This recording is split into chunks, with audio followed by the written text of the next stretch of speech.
ফজরের 2 রাকাত সুন্নাত এ পুরো দুনিয়া আর দুনিয়াতে যা কিছু আছে সব কিছুর চাইতে উত্তম।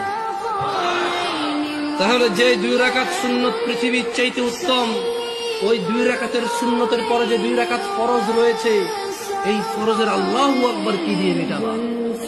এই ফরজের সামি আল্লাহু লিমান হামিদা কি দিয়ে মিটাবা? কত টাকার মালিক হয়েছে তুমি নামাজের কাফারা দিবা?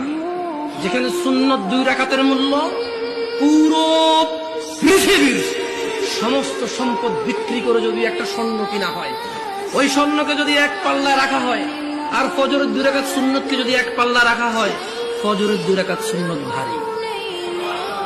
ওই সুন্নত এত ভারী হলে ওই ফজরের নামাজের ফরজ যেটা তুমি ঘুমের মধ্যে কাটিয়ে দাও, ওই 2 রাকাত ফরজের আল্লাহু আকবার, সামি আল্লাহু লিমান হামিদা, আত-তাহিয়াতু সুবহান রাব্বিয়াল আযীম, সুবহান রাব্বিয়াল আলা কি দিয়ে কিনবা তুমি?